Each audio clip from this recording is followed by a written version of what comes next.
국가대표팀은 흔히 단결의 상징으로 여겨지는데 다른 클럽에서 뛰던 선수들이 하나의 유니폼을 입고 한 나라를 대표해 함께 싸우는 모습은 늘 전 세계 국민들에게 감동을 줍니다. 하지만 실제로 대표팀 내부를 들여다보면 우리가 기대한 이상과는 다를 때가 많은데 오늘은 내부 갈등으로 인해 국가대표는 한 팀이지만 하나가 아니었던 대표적인 순간들을 알아보겠습니다. 먼저 소개할 주인공은 2010 프랑스 대표팀입니다. 2010년 남아공 월드컵 전부터 프랑스 대표팀은 이미 무너져 가고 있는 상황이었습니다. 1998년 자국에서 개최한 월드컵을 우승하고 2006년 월드컵에서 준우승을 기록한 전통의 강호였지만 2010년 프랑스는 전술보다도 분위기에서 이미 끝나 있던 팀이었죠. 갈등의 시작은 조별리그 두 번째 경기에서 패한 직후부터인데 하프타임에 당시 공격수였던 아넬카가 감독에게 심한 욕설을 퍼붓고 전술에 대한 반발을 노골적으로 드러냈는데 이 발언이 프랑스 언론에 그대로 보도되면서 팀 분위기는 걷잡을 수 없이 무너지기 시작합니다. 결국 프랑스 축구협회는 아넬카를 대표팀에서 퇴출시켰고 그 결정에 불만을 품은 선수들은 단체로 훈련을 거부하였죠. 대표팀 버스 안에서 감독은 선수들의 훈련 거부문을 손에 들고 취재진 앞에서 낭독하는 장면까지 연출됐고 이는 전 세계 축구 팬들에게 충격적인 장면으로 남아있죠. 훈련 보이콧 사태 이후 프랑스는 마지막 조별리그 경기에서 멕시코에게 무기력하게 패하며 1무 2패로 조별리그에서 탈락하였고 프랑스 전역에서는 선수단과 협회 그리고 감독에 대한 분노가 들끓게 됩니다.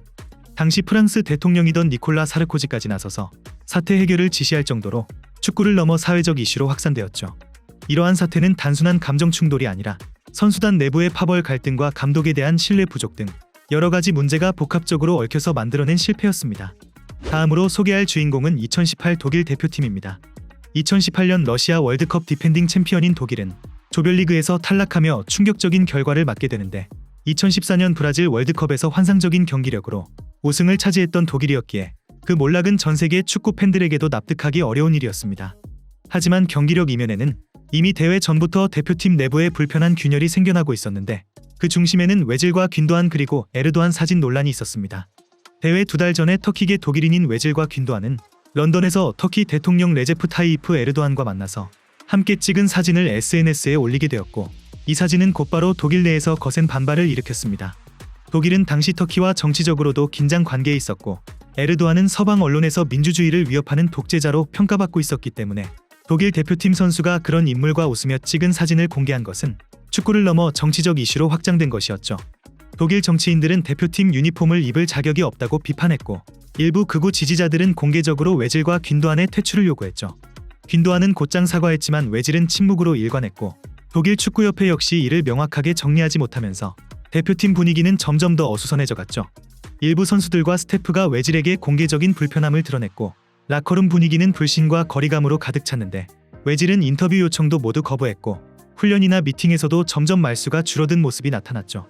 당시 독일 대표팀 감독이었던 레브 감독은 이 사태에 대해 단호한 입장을 내놓지 않았고 선수단 내부에서의 긴장감은 경기력 저하로 그대로 이어졌는데 독일은 조별리그 첫 경기에서 멕시코에 0대1로 패했고 마지막 경기에서는 한국에 0대2로 무너지고 말았죠.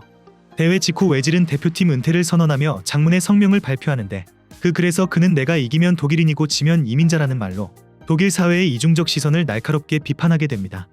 그는 독일 축구협회가 자신을 보호하지 않았다고 비난했고 그대로 독일 대표팀을 은퇴하겠다고 밝혔죠. 독일의 탈락은 단순한 부진이 아니라 다문화 국가로서의 정체성 문제와 정치적 이슈 등 여러 가지 문제가 복합적으로 얽힌 결과였는데 디펜딩 챔피언이 80년 만에 조별리그에서 탈락한 이 사건은 강한 전력만으로는 절대 유지될 수 없는 대표팀의 현실을 다시금 보여준 상징적인 사례가 되었습니다. 다음으로 소개할 주인공은 2018 스페인 대표팀입니다. 2018년 러시아 월드컵을 앞두고 있었던 스페인은 조용하지만 강력한 복병으로 평가받고 있었는데 실바 라모스 이스코 부스케츠 코스타 등 경험과 재능을 고루 갖춘 선수들이 즐비했고 예선에서도 무패로 본선에 진출하며 전반적인 분위기도 나쁘지 않은 팀이었습니다. 하지만 대회 개막을 불과 이틀 앞두고 스페인 축구 역사상 유례없는 일이 벌어지는데 당시 대표팀 감독이었던 홀렌 로페테기가 월드컵 개막 직전에 레알 마드리드 감독으로 부임할 예정이라는 사실이 전격 발표된 것이었습니다. 문제는 이 발표가 스페인 축구협회와 아무런 조율 없이 이루어졌다는 점이었고 스페인 축구협회장은 이 소식을 듣고 격분하여 기자회견을 열고 로페테기를 즉시 경질하겠다고 선언하였죠. 이 결정은 선수단에게도 전혀 공유되지 않은 상태였고 주장 라모스를 비롯한 주축 선수들은 로페테기 감독의 유임을 요청했지만 협회는 강경한 모습을 보였습니다. 결국 스페인은 월드컵 개막을 불과 48시간 앞두고 감독이 경질되는 초유의 사태를 맞이했고 비상대책으로 기술이사였던 페르난도 이에로가 스페인 국가대표팀 감독직을 급히 이어받았는데 문제는 이에로가 감독 경험이 거의 없었다는 점이었고 대회를 위한 전략과 전술을 로페테기가 총괄하고 있었기 때문에 갑작스러운 교체는 선수단 운영뿐만 아니라 전술 준비에도 큰 혼선을 초래했다는 것이었습니다. 그렇게 혼돈의 분위기 속에서 스페인은 16강의 우여곡절 끝에 올라갔지만 16강에서 개최국 러시아를 만나 승부차기 끝에 탈락하고 맙니다. 당시 스페인은 점유율 75% 이상을 기록하고도 위협적인 공격 장면을 만들지 못했고 선수단의 의욕도 전반적으로 떨어진 상태였죠.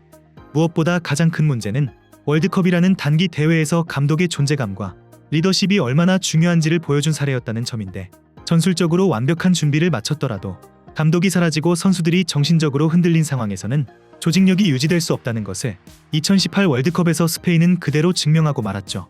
다음으로 소개할 주인공은 2014 카메룬 대표팀입니다. 2014년 당시 아프리카 강호로 불리던 카메룬은 대회가 시작되기도 전에 가장 먼저 뉴스에 오르내리게 됩니다. 이유는 축구가 아닌 돈 문제였는데 카메룬 선수단은 브라질 출국을 하루 앞둔 시점까지도 출전 수당 문제를 놓고 협회와 갈등을 벌였습니다. 협회가 약속한 보너스가 제대로 지급되지 않자 선수들은 단체로 브라질행 탑승을 거부했고 결국 정부가 개입해 선수단 수당을 현금으로 지불하겠다고 약속하면서 가까스로 대회에 출전하게 됩니다. 하지만 이 출발부터 삐걱거린 분위기는 본선 무대에서도 이어졌는데 조별리그 두 번째 경기에서 크로아티아에 패배하는 과정에서 카메룬의 수비수 부누아 아수에코토가 같은 팀 동료 벤자민 무칸조에게 분노를 표출하며 머리를 들이받는 행동을 했고 이 장면은 생중계 카메라에 그대로 포착돼 세계적인 비난을 받았습니다. 경기 내용도 매우 심각했지만 선수들이 경기 도중 서로 싸우는 모습은 카메룬 대표팀이 완전히 무너졌다는 것을 보여준 사건이었죠. 마지막 경기에서도 브라질에 1대4로 패한 카메룬은 조별리그 3전 전패로 조최하위라는 성적으로 대회를 마치게 되었고 대회 후 밝혀진 바에 따르면 선수들은 대회 기간 동안에도 수당 지급을 놓고 협회와 계속 마찰을 빚고 있었고 라커룸 내 분위기 역시 불신과 분열로 가득 차 있었던 것으로 전해졌죠. 마지막으로 소개할 주인공은 2014 가나 대표팀입니다. 2014년 브라질 월드컵에서 가나는 수당을 현금 가방에 담아 항공기로 실어 나른 팀이라는 기이한 장면으로 전 세계에 알려진 대표팀이었습니다. 이 사건의 시작은 단순했는데 선수단이 약속받은 월드컵 출전 수당이 대회 시작 이후까지도 지급되지 않자 선수들은 경기 준비를 거부하며 집단 반발했고 이 사태가 점점 커지자 가나 정부는 사상 초유의 결정을 내리죠. 현금을 항공편에 실어 브라질 현지로 직접 송금하는 방식으로 사태를 어떻게든 해결하겠다는 것이었는데 수천만 원 상당의 현금을 담은 가방이 경찰 호위 속에 도착했고 선수들이 현장에서 돈을 나눠 가지는 모습은 브라질 현지 언론과 전 세계 카메라에 포착되었죠. 그 장면은 마치 국가대표팀이 아니라 한 축구 클럽이 돈 문제로 갈라진 것처럼 보였고 가나는 본격적인 경기 이전부터 팀 정체성과 이미지에 치명타를 입게 되었죠. 하지만 사태는 거기서 그치지 않았는데 경기 외적으로 발생한 긴장감은 라커룸 내부에서도 계속되었고 결국 조별리그 마지막 경기를 앞두고 두 명의 주축 선수인 케빈 프린스 보아탱과 설리 문타리가 대표팀에서 퇴출당하는 초강수 조치가 내려집니다. 보아탱은 감독에게 폭언을 퍼부었다는 이유였고 문타리는 연맹 관계자에게 폭력을 행사했다는 이유였죠. 당시 가나는 경쟁력 있는 전력을 갖춘 팀으로 평가를 받았으나 조별리그에서 계속 패하는 모습을 보여주며 광탈했고 이후 가나축구협회는 사후 조사를 통해 내부 기강회의와 행정적 미숙함을 인정했고 일부 선수들에게 장기 출전 정지 징계를 내리는 등 파문이 이어졌습니다. 이렇게 지금까지 갈등으로 무너진 대표팀 사례들을 알아보았는데 국가대표팀이 아무리 좋은 전력이 있어도 내부가 무너지면 그 어떤 전술도 통하지 않고 스타 플레이어도 경기에서 답을 찾지 못하게 됩니다. 축구라는 스포츠는 결국 사람과 사람 사이의 이야기라는 것을 다시금 확인할 수 있었는데 여러분들은 어떤 사건이 가장 기억에 남으시나요? 댓글로 많은 의견 남겨주시면 감사하겠습니다. 그럼 이번 영상은 여기서 마치며 지금까지 에띵이었습니다.